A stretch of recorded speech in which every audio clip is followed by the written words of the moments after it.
Hello students, कैसे हैं आप सभी लोग। 365 डेज करंट अफेयर्स में आप सभी का स्वागत है। देखिए, आज बहुत इंपॉर्टेंट न्यूज़ आई है जिसके बारे में पढ़ना हम लोगों के लिए ज़रूरी है और ये भी देखना ज़रूरी है क्या दुनिया इसी हिसाब से चल सकती है, इसमें चेंजेस आ सकते हैं। देखिए, एक वर्ड होता है शादी, marriage. Marry is a something which is about happiness. आपको खुशियाँ मिलनी चाहिए इस जगह के साथ, बट क्या ये हमेशा पॉसिबल है? क्या हर बंदा हैप्पी रहता है? क्या शादी के बाद एक फीमेल पे मेल का पूरा राइट होता है? क्या उसको फीमेल के साथ जबरदस्ती करने के राइट्स मिल जाते हैं? अभी तक तो इस पे बहुत डिबेट चल रही थी, बट अभी इस डिबेट को खत्म करते हुए एक हिस्टोरिक बोलें या इडियट फैसला बोलें, ये तो सुप्रीम को हाई कोर्ट की तौहीन होगी किसी भी, बट बैठे हुए जस्टिस ने जो डिसीजन दिया उसको थोड़ा शॉकिंग माना जाएगा। Sexual intercourse between man and wife is not rape by force.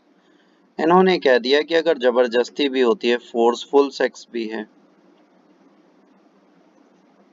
तो वो रेप में नहीं आएगा। तो फंडामेंटल राइट में right of dignity, privacy of life, right to privacy, ये सारी चीजें क्यों दी गई हैं? डिग्निटी कहाँ है, रिस्पेक्ट कहाँ है, ऑनर कहाँ है? हमें फंडामेंटल राइट्स किस लिए दिए गए? हमें फंडामेंटल राइट इसलिए दिए गए कि मैरिज के बाद आपके सारे फंडामेंटल राइट टू स्पीच तक कई फीमेल्स को नहीं मिलता। आज उनकी खुद की बॉडी, मतलब उनकी खुद की फिजिकल कंडीशंस पे भी हाई कोर्ट बताएगा कि भाई ये जबरदस्ती होगी तो वो रेप नहीं होगा, क्योंकि ये मैरिटल सेक्स है। मैरिटल सेक्स का मतलब क्या हो गया भाई? शादी हो गई तो सेक्स प्यार से कराओ या जबरदस्ती कराओ, अगर एक आदमी का मन है तो आपको सेक्स करना पड़ेगा। What the wrong decision it is. बिल्कुल खराब डिसीजन है मेरे हिसाब से। It is a wrong judgement. ऐसी चीज नहीं होनी चाहिए किसी भी महिला के साथ। जबरदस्ती सदैव एक जबरदस्ती रहेगी, इसको आप नकार नहीं सकते, इसको आप बदल नहीं सकते। तो आप कैसे कह सकते हो कि ये चीज सही है? उच्च न्यायालय के इस फैसले के खिलाफ ना जाने कितनी मुहिमें आएंगी। सुप्रीम कोर्ट को हस्तक्षेप करना चाहिए, अपने रिट का प्रयोग करना चाहिए, या किसी को इस पे पिटीशन डालनी चाहिए, फंडामेंटल राइट को लेके जाना चाहिए। एक राइट कंडीशन में इस चीज के बारे में डिस्कशन होना चाहिए, एक ओपन डिबेट होनी चाहिए। जो एक ड्रीम है हमारी कंट्री में कि इसको हम रेप बनाएं, ये एक सपना बन के ना रह जाए। फोर्सफुल सेक्स हमेशा इनह्यूमन होता है, ये एक हकीकत है। भले वो मैरिड कपल्स के बीच में हो, अनमैरिड के बीच में हो, लविंग कपल्स के बीच में हो, लिव इन में रहने वाले कपल्स के बीच में हो। If there is no will, there will be no sex.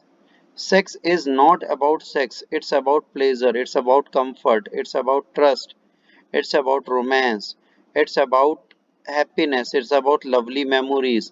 इसको आप वर्स मेमोरी में क्यों बदलना चाहते हैं? क्या जबरदस्ती कोई भी चीज अच्छी हो सकती है?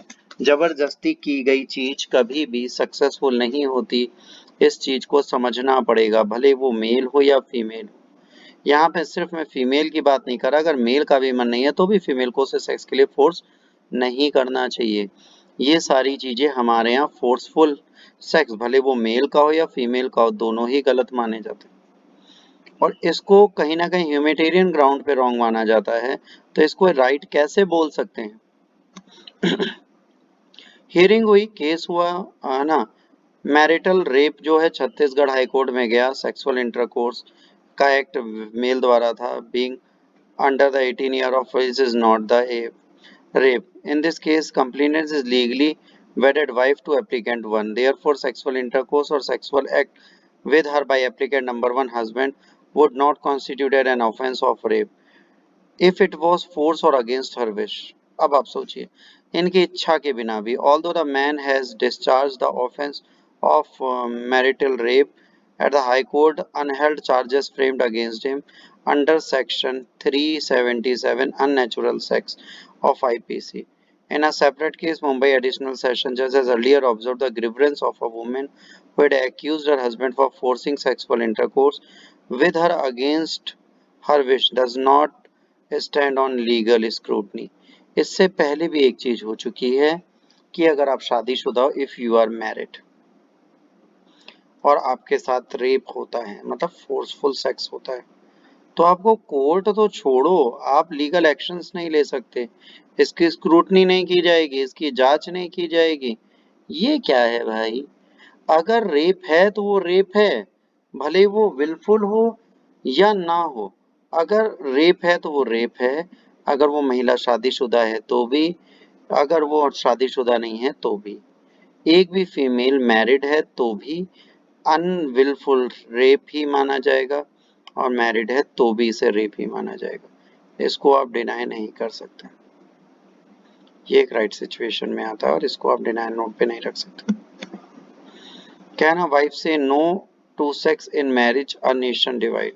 अब यहाँ पर बात है क्या मेल फीमेल में इस चीज के बारे में डिबेट होनी चाहिए कि सेक्स के बीच में फीमेल मना करे और मैन फोर्स करे, तो क्योंकि अब ये लॉ है भाई, इसे रेप में नहीं डाला जाएगा, तो अब मेल की तो पावर बढ़ा दी ना इन्होंने फीमेल के अगेंस्ट। फीमेल ने कहा no, it means no for mail.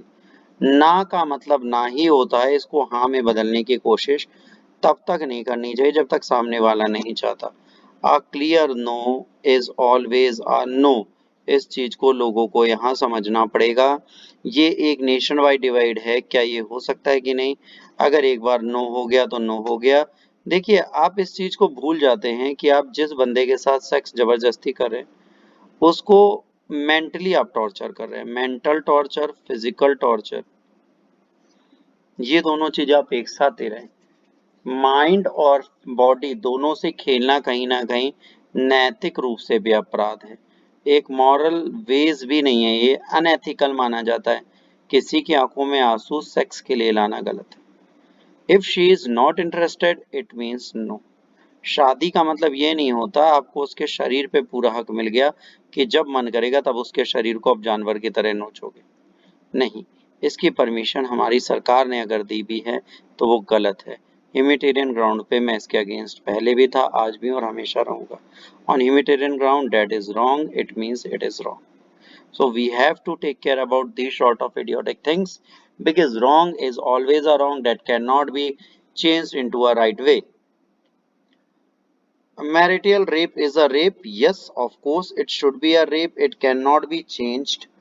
If court is saying, high court अगर ये बोलता है कि it's not a rape, if the person is married, then why she is suffering mentally and physically?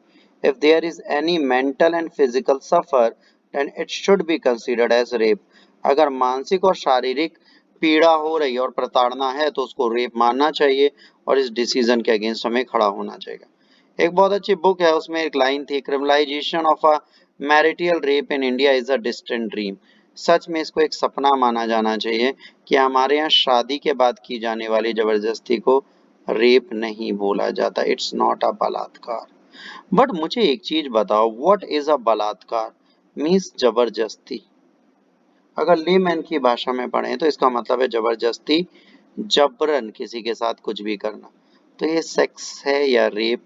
इसका जवाब तो कोई भी दे सकता है। एक लेमैन से भी पूछो कि किसी लड़की की इच्छा के बिना उसके साथ कुछ भी करना इज अ रेप और नॉट, तो वो कहेगी yes, it is a rape.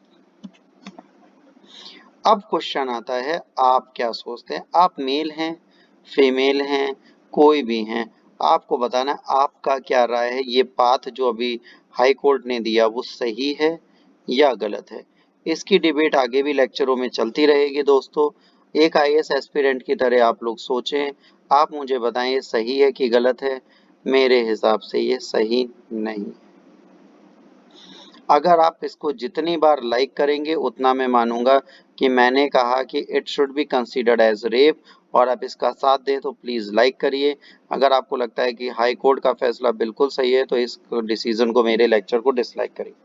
But मैं चाहता हूँ इसमें लाइक्स बढ़ें ताकि मैं सरकार तक ये बात पहुंचा पाऊँ, लोगों को बता पाऊँ कि जबरदस्ती किया जाने वाला बलात्कार जो है उसकी परिभाषा में शादी के बाद भी महिला के साथ की जाने वाली जबरदस्ती को जोड़ा जाना चाहिए।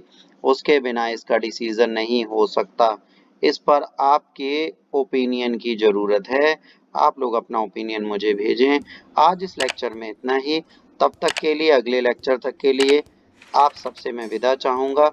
God bless you all, take care, जय हिंद, वंदे मातरम।